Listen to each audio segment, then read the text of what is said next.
Salam alaikum khawti khawatati. Hier, je suis tombée sur cette publication sur X et puis il y a des personnes qui disent oui, il aurait dû obtempérer, oui, il aurait dû... on va savoir ce qu'il a fait, ça se trouve il n'a pas respecté la loi. Tout le temps à trouver des excuses. Arrêtez de trouver des excuses là où il n'y en a pas. Il y a eu agression. Et quand on dit agression, on dit poursuite judiciaire. Et aujourd'hui, je vais parler de ce cas. Parce qu'il y a une personne qui vient de m'envoyer une publication Insta. Ces captures d'écran, je les ai prises hier sur X. On y va. Ce n'est pas seulement que j'avais peur de mourir, c'est comme si j'en étais proche. J'avais peur d'être jeté dans la Seine. Adil, étudiant algérien, en droit, victime de coups, de taser, tabassage et racisme policier. Ce jeune homme a été tabassé. Est-ce qu'on en a parlé?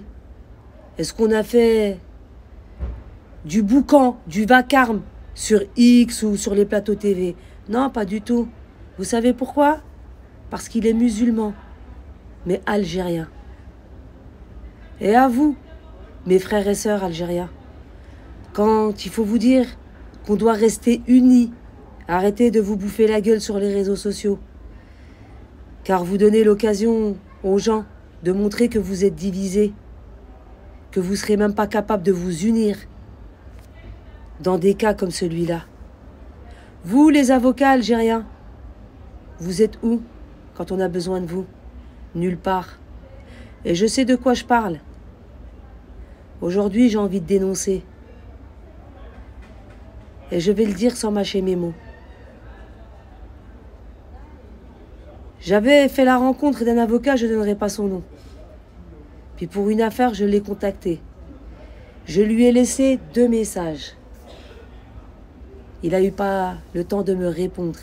Et pourtant, c'est lui qui est venu vers moi, qui m'a tendu sa carte visite et qui m'a dit « Nanou, si un Algérien a besoin de moi, tu peux me solliciter. » Seulement, je t'ai sollicité et tu ne m'as pas répondu.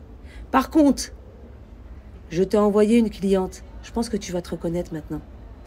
Elle t'a appelé un vendredi parce qu'une de mes abonnées avait un souci. Et je lui ai donné tes coordonnées. Elle t'a appelé un vendredi en fin d'après-midi. Elle avait rendez-vous lundi. Vous êtes où? Pourquoi on ne monte pas un lobby? On est des millions d'Algériens. Parmi vous, il y a des avocats. Parmi vous, il y a des juristes. Parmi vous, il y a des assistantes sociales. Pourquoi on ne monte pas un lobby? Est-ce aussi difficile que ça? Dans la nuit du 10 au 11 avril 2025, Adil sort d'une soirée entre amis vers 23 h à Drancy, 93, quand il croise des agents en civil. Selon lui, il ne porte ni uniforme, ni brassard, ni insigne. Apparent apeuré, Adil est persuadé que les hommes ne sont pas vraiment de policiers et qu'ils veulent l'agresser. Les violences commencent quand les agents examinent son permis de conduire algérien. Ils ont voulu me pencher en avant pour mettre leurs mains à l'intérieur de mon caleçon, se souvient Adil. Son avocat dénonce une agression sexuelle. Il faut savoir que ce compte X Street Press dénonce tout. Après, j'ai cru que c'était des violeurs ou des agresseurs dangereux qui portaient des armes, raconte Adil, encore traumatisé. Accompagné par son avocate, Adil a saisi l'IGPN, la police des polices, et a également déposé plainte auprès du procureur de Bobigny le 3 juin 2025. Adil dénonce des violences physiques, sexuelles et racistes dans la rue pendant son transport et au commissariat. 2 attestations de témoins ont été jointes à la plainte. L'un affirme avoir vu une silhouette aux cheveux longs se faire taper et traîner sur au moins 70 mètres. Un autre mentionne 5 policiers frappant un individu au sol, seul en sang, avec des coups de poing et de pied, une clé de bras pour le traîner au sol. Adil s'est vu prescrire 10 jours d'incapacité totale de travail. Le médecin relève de nombreuses lésions sur l'ensemble de son corps, une ecchymose à l'œil gauche, à la pommette, sur le manteau, des tuméfactions sur le visage. C'est Adil, algérien, et il a été tabassé. Et puis aussi sur l'oreille, des érosions sur le front et la lèvre. L'examen physique et l'état psychique constaté s'avèrent compatibles avec les faits allégués, conclut le médecin légiste. C'est-à-dire que les policiers sont en roue libre. Pour cause, depuis un certain temps, ça crache sur le gouvernement algérien. On prétend que le gouvernement est un État voyou. Et aujourd'hui, on a la preuve que ceux qui ont accusé le gouvernement algérien, que ce sont eux les voyous. Ce sont eux qui incitent à ce genre d'actes.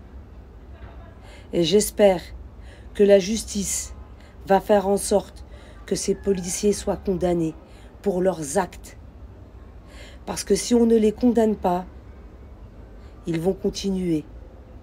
Parce que si on ne les condamne pas, d'autres policiers feront pareil. Et attention, je ne mets pas tous les policiers dans le même sac. Car il y a de très bons policiers. Et il ne faut pas laisser ces policiers pourris, ces voyous, ces racailles, salir la fonction de leurs collègues. Aujourd'hui, Adil est terrorisé. Dès qu'il voit des policiers en patrouille, et les cauchemars ont envahi ses nuits. Il ressent à nouveau les décharges de taser, revoit les coups, la main dans son caleçon. L'étudiant espère désormais obtenir justice et prend le temps de soigner ses traumatismes. L'article complet sur le cauchemar qu'a vécu Adil après avoir croisé la route de policiers en civil est à retrouver sur streetpress.com. Donc vous pouvez retrouver l'article en entier. Adil, en tant que maman, je te souhaite du courage. Et en tant que maman, je souhaite que la justice condamne cette racaille de policiers qui t'ont agressé. Adil, je souhaite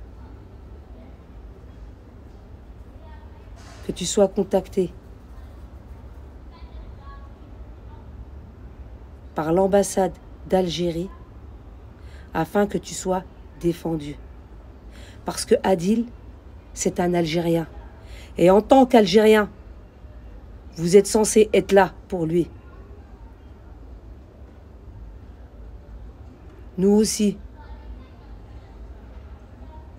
on a été accusés à tort par la fachosphère française de vouloir commettre des perturbations en France, que nous étions payés par le gouvernement algérien, alors qu'on ne fait que défendre notre pays. On l'a fait parce qu'on l'aime, l'Algérie. Et venez pas me dire dans les commentaires, si tu aimes tant l'Algérie, quitte la France. Je suis né en France. Dans quelques années, je repars. Ce n'est pas à vous de me dire quand est-ce que je dois quitter la France. C'est à moi de le décider.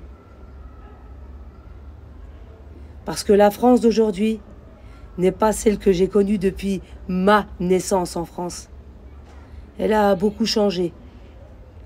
Elle a changé parce que vous vous êtes mélangés avec des énergumènes qui ont divisé pour mieux régner. Et demain, aujourd'hui, ce sont les étrangers qui subissent. Demain, ça va être vous, citoyens français, qui allez subir. Et pas de la part des étrangers, non. De la part de ceux qui ont divisé. Et comprendra qui veut comprendre.